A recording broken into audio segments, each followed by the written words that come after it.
బులెటిన్లో breaking news చూస్తున్నాం. కర్నూలు జిల్లాలో కులాంతర వివాహం కలకలం రేపుతోంది. కొడుకు కులాంతర వివాహం చేసుకున్నాడని తల్లిపై విచక్షణ రహితంగా దాడి చేసిన ఘటన అంతటా చర్చనీయాంశమైంది.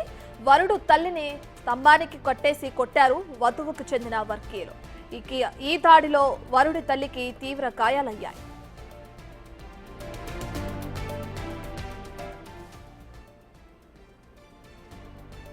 దళిత కుటుంబానికి చెందిన మీరు తమ అమ్మాయిని ఎలా చేసుకుంటారని బీసీ వర్గానికి చెందిన వధువు బంధువులు ఆమెపై దాడి చేశారు. కొట్టడమే కాకుండా మతి స్థిమితం లేని వ్యక్తితో పెళ్లి చేసేందుకు యత్నించారు.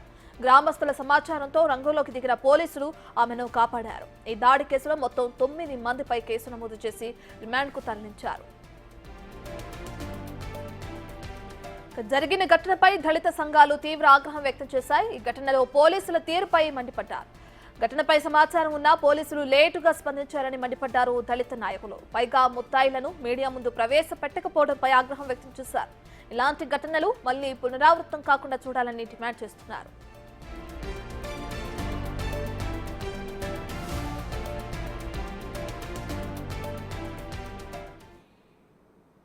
ఇదే అంశానికి సంబంధించి పూర్తి డీటెయిల్స్ కర్నూలు నుంచి మా ప్రతినిధి శ్రీరామ్ అందిస్తారు. రైట్ శ్రీరామ్, కర్నూలు జిల్లాలో కులాంతర వివాహానికి సంబంధించిన ఒక వ్యవహారం తెరపైకి వచ్చింది. అసలు 2 వర్గాల మధ్య దాడికి గల ప్రధాన కారణం ఏంటి?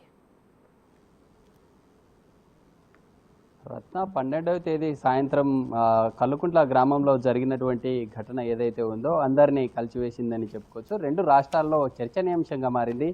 ఒక మహిళను కల్లుకుంట్ల గ్రామంలో రాత్రి జరిగినటువంటి ఘటన ఏదైతే ఉందో అక్కడే స్తంభానికి కట్టివేసి మతస్థిమితం లేనటువంటి ఒక వ్యక్తితో పెళ్లి చేయడానికి ఆ గ్రామంలో ఉండేటటువంటి బీసీ వర్గం వారు ప్రయత్నించడం జరిగింది. ప్రయత్నించేటటువంటి క్రమంలో గ్రామంలో ఉండేటటువంటి స్థానికులు పోలీసులకు 100కు డయల్ చేసి ఫిర్యాదు చేయడంతో అక్కడికి హుటాహుటిన పోలీసులు అక్కడ జరుగుతున్నటువంటి వ్యవహారం ఏదైతే ఉందో అక్కడ 2 వర్గాల మధ్య జరుగుతున్నటువంటి ఘర్షణను కొంతమేర అదుపు చేయడం జరిగింది. అదుపు చేసిన తర్వాత ఈ ఘటనకు సంబంధించి ఎందుకు ఈ ఘటన చోటు చేసుకుంది అనేటటువంటి కోణంలో కూడా ఫిర్యాదు చేయడం జరిగింది. అయితే నిన్న ఆ ఘటనకు సంబంధించి 9 మందిని అరెస్ట్ చేయడం జరిగింది. అయితే మొదటగా 2ని అదుపులోకి తీసుకొని ఆ జరిగినటువంటి వ్యవహారానికి సంబంధించి పోలీసులు దర్యాప్తు చేపట్టడం జరిగింది. మిగతా వారిని కూడా నిన్న అదుపులోకి తీసుకొని దాదాపుగా 14 రోజుల పాటు ఆదోని సంబంధించినటువంటి సెషన్స్ కోర్టు 14 రోజులు రిమాండ్ కూడా విధించడం జరిగింది. అయితే ఈ కేసుకు సంబంధించి గతంలో అదే గ్రామానికి చెందినటువంటి ఒక దళిత వర్గానికి చెందినటువంటి ఈరన్న అనేటటువంటి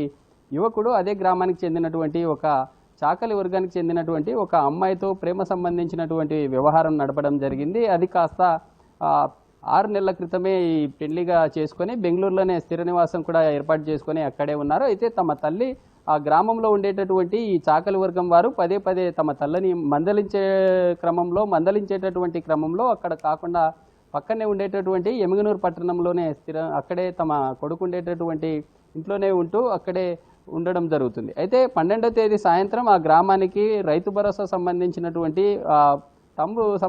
తంబు వేలు పెట్టేటటువంటి క్రమం వెళ్ళడానికి వచ్చేటటువంటి క్రమంలో ఈ ఘటన అంతా చోటు చేసుకున్నట్టు కూడా చెప్తూ ఉన్నారు. అయితే ఆ పంట సంబంధించినటువంటి వాటికి సంబంధించి తమ్మును నమోదు చేయాలని అక్కడ ఉండేటటువంటి అగ్రికల్చర్ సంబంధించినటువంటి అధికారులు తెలపడంతో ఆ గ్రామానికి వెళ్ళడం జరిగింది. వెళ్ళేటటువంటి క్రమంలో చాకలి సంబంధించినటువంటి వర్గం వారు ఈ యొక్క ఇన్ఫర్మేషన్ని అక్కడ ఆమె వచ్చిందనేటటువంటి అంశాన్ని అక్కడ ఉండేటటువంటి వారు చెప్పడంతో అక్కడ అలర్ట్ అయ్యి అక్కడ నుండి స్థానికంగా ఉండేటటువంటి ఆ బీసీ కాలనీ ఏదైతే ఉందో అక్కడి వరకు జుట్టు పట్టుకొని లాక్కెళ్ళి ఆ యొక్క స్తంభాన్ని కట్టేసినటువంటి ఘటన ఇప్పుడు రాష్ట్ర వ్యాప్తంగా చర్చనీయాంశంగా మారింది. అయితే పోలీసులు కేసు నమోదు చేసినటువంటి 9 మంది ఎవరైతే ఉన్నారో వారి పట్ల పలు సెక్షన్ల కింద కూడా కేసు నమోదు చేశారు. ఎస్సీ ఎస్టీ అట్రాసిటీతో పాటు వివిధ రకాలైనటువంటి బలమైనటువంటి ఆ చట్టాలను ఉపయోగించి వాళ్ళు జరిగినటువంటి ఈ ఘటన ఏదైతే ఉందో దాదాపుగా 77 సంవత్సరాల స్వతంత్ర భారతంలో దళితులకు స్వేచ్ఛ లేదా అనేటటువంటి కోణంలో జిల్లా వ్యాప్తంగా ఇటు